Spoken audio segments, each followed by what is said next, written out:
What is up, guys? Hang on here. Let me just focus. Make sure you guys can see me nice and clear. Awesome.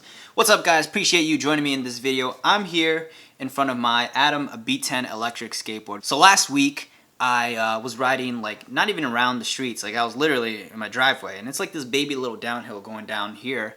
And I'm like, I have my remote, and I'm trying to brake, but it's not functioning. It's not working. It's not responding. Eventually get down this little baby hill right here in my house, and check out the board. So I realized the belt had snapped, and then upon further inspection, I noticed, let me switch this up real quick, guys. Look at the wheel. Look at that wheel, guys. Looks like a animal took a chunk out of it or something, I don't know. I noticed that the wheel connected to the motor had this huge chip in it. Let's see if I can pull this over here. I got a serious scratch right over there. Actually, I'm sorry. Yeah, no, right there. You'll see that. I didn't even know what I hit because, like, it was working a few seconds before that, and I was just going down the hill. I didn't hit anything at all. So really weird. The other wheel also got a really good chunk. I'll show you that in a little bit as soon as I take it off. But anyways, as you can see, I'm repairing it. I got the replacement parts. New wheels. Replacement belt. I actually like the B10 more than my the backfire. Backfire I'm having issues with too. That's a separate issue. Right now we got the replacement parts for the B10, so let's get into it. Okay, guys, so this is everything laid out in front of me. I got pretty far. Swapped out the old bearings from the old wheel already, so just quickly, just hang on. Look at that old wheel, guys. What causes that? I have no idea. I'm still not sure what caused that. Here's a little close-up too of the that gash that I was talking about. So I think what had happened was I hit a rock or something. Must have scratched really hard. Scratched that. Snapped the belt while also taking a chunk of the wheel. But if you look on the opposite side, guys, whoops, I got another one. This one's even worse. Look at that. That is crazy. Honestly, I didn't even know that could happen to these kinds of wheels. They're pretty solid. Thought I'd use this time to talk about the ATOM B10 Electric Skateboard. This thing is awesome. It's pretty fun. It's a 1,000 watt motor. One thing I did notice, this is probably obvious though, Chinese lettering. Some good old Chinese lettering. This thing is still awesome though, guys. I love it. It's better than that guy. I'm sorry. It's fun. It's actually pretty fun when I first got it. But after, I don't know, maybe a week or two, the motors just like gave out. They're super weak now. But that's secondhand, so buy new or live with those issues. So I'm gonna try to get that fixed because it's a pretty fun longboard. This, however, is like my go-to whenever I just want to go to, like, I don't know, do a 7-Eleven run or something like that. This is just, it's perfect. It's small, it's got a good amount of power, and it's got some pretty dope lights. Let me see if I can turn that on here. Look at that. Switch out the colors. Really helpful when you're riding at night, but I don't need that stuff. So I'm not a complete expert with these things, but again, they're not really the most complicated pieces of machinery, if you will. You have your awesome 1,000 watt motor right there, which has a sprocket sticking out, which connects to your belt, which transfers the power to your wheel, giving you velocity. Then you have here your battery pack that hopefully isn't as beaten up as mine. I'm assuming in there's the electric speed controller as well, seeing as there's not much else on this thing. Basic trucks in the front. Board is actually pretty nice. You got a nice carrying handle up here, which I actually use every now and then. Okay, so hopefully you can tell the difference between the new one and the old one. I just finished out swapping the bearings from the old one onto the new, as well as the sprocket. Oh, 3D action.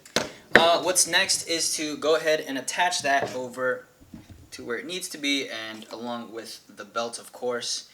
Making sure everything's fully secured, and then you have your sprocket cover or protector, whatever you want to call it, to go right on top of that to protect and do its job. Alright, explanation over, guys. Let's go ahead and get all this stuff assembled and functioning again. It did take a little bit of time to get that belt to wrap around the sprockets. One thing that helped me was starting out with this one right here. Put the belt around there, let it just lay there, and then put the wheel on top and just like slowly start spinning it. Just like help the belt guide it a little bit, and eventually the teeth are going to grab on if you just keep spinning it, and it'll slowly position itself. All that's left is just putting on the sprocket cover, which is literally just 3 screws, and then securing down the nut. You don't want to do it too hard because you run the risk of crushing the bearings, so whatever you think is appropriate, making sure there's still some play going on there. And then we just swap out the last wheel. There we go. Swap out the last wheel. Look at that. Oh my gosh. Oh my gosh, guys. Just look at that. That's terrible. So that actually wasn't too bad. I got everything nice and secure. Let's go ahead and see if we can get a nice test run to make sure everything looks good here. Power on the remote. There we go. And we'll go ahead and turn on the board. ATOM B10, and let's go ahead and try this thing out, see how it performs here.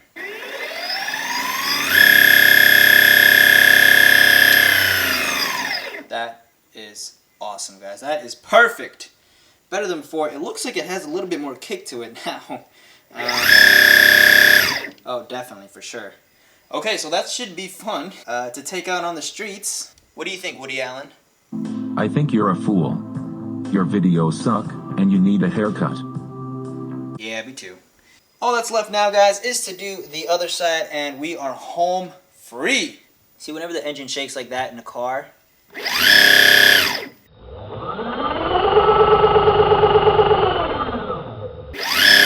like it's revving. That's awesome, guys. If you've ever seen the engine bay of a car when it's revving, you'll see that the whole motor, well, actually everything just like shakes, kind of like this. So in a way, this is a car. Go ahead and switch gears. Gotta go out with the old, guys, and in with, oh wait, that's the old, in with the new. There you go, right there behind the nut, you'll find a washer in there, so just be careful, just a little heads up when you're yanking this thing out. There's your other washer right there. I'll just pop this guy right out. Washer's in there. I'll keep note of that. Don't want to lose that guy. Let's go ahead and pop off the old bearings on the old wheel and slip it on the new. Alright, so apart from having the washer and nut that holds the wheel down to the board, you also have this spacer. Whoops, let me get that shadow out of the way. You also have this spacer right here that goes in between the bearings, so you might want to be careful on that and have that in mind when you're taking out your bearings. We already got one out. All that's left is to take out this guy and put it onto the new. Alright, so I transferred everything from the old wheel onto the new. The bearing, the spacer, everything. We already have the the washer already attached there. So all we have to do is just grab the wheel, like so, and toss it in there. Want to make sure, remember that spacer inside? You want to make sure you line it up as best as possible here. Bam! So I'm still not quite 100% sure on how much you should tighten down the nut for your wheels. I kind of just went based off of this guy right here. Depending how much he spun, kind of just followed with that. Or better yet, just get yourself some built-in spacers so you don't have to worry about tightening them. That's it. She's all finished up, boys and girls. Let's go and take it out for a quick test spin.